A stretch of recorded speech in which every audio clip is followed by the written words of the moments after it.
Hi పిల్లలు, ఎలా ఉన్నారు? మీకు ఈరోజు ఒక తాబేలు నక్క కథ చెప్పబోతున్నాను. అది ఏమిటంటే,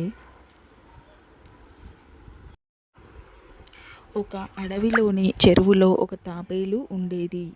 ఒకరోజు సాయంత్రం అది నీటిలోంచి బయటకు వచ్చింది. ఒడ్డున నెమ్మదిగా తిరగసాగింది.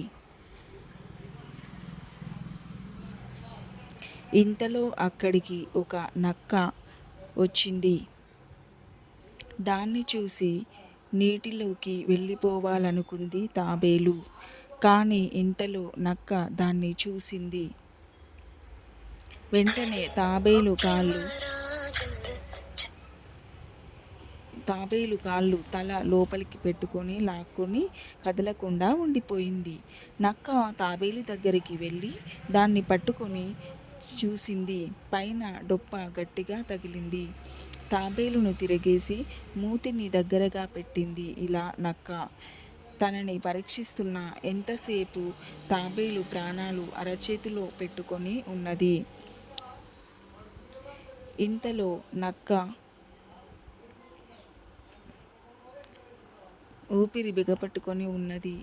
దాంతో ధైర్యం చేసి తల కొంచెం బయటకు పెట్టింది. అయ్యో నక్క బావ, నువ్వు ఎన్ని తిప్పలు పడ్డా నా శరీరంలో ఇతర మాంసమైనా తినలేవు అంది. ఎందుకలా అన్నదో అర్థం కాక నక్క అయోమయంగా చూసింది.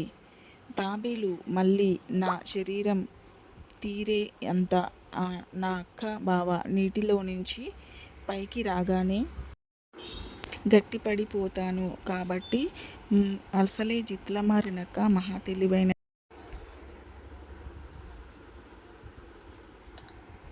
తాబేలు మాటలు నమ్మినట్టుగానే తల ఊపింది. తాబేలు నీటిలో ఉంచి పారిపోకుండా కాలితో నొప్పి పెట్టింది. కాసేపయ్యాక తాబేలు తెలివిగా, నక్కబావ, నేను పూర్తిగా నాను, కానీ నువ్వు నా కాలు పెట్టిన చోట నానలేదు అన్నది. దాంతో నక్క కాలు రవ్వంత పక్కకు జరుపుతామని కాస్త పైకి లేపింది. అందుకోసమే కాచుకొని కూర్చున్న తాబేలు బ్రతుకు జీవుడా అనుకుంటూ చటుక్కున నీటిలోకి జారిపోయింది. ఇది ఈరోజు కథ. పిల్లలు తప్పకుండా మన ఛానల్ని అయితే ఇలాంటి కథలు రోజు కావాలంటే మన ఛానల్ని సబ్స్క్రైబ్ చేసుకోండి, వీడియోని లైక్ చేయండి, మీ ఫ్రెండ్స్కి షేర్ చేయండి. ఓకేనా friends? Thank you for watching my video. Have a nice day. మీ నక్క బావ. అలాగే తాబేలు కథలు రోజు వినండి.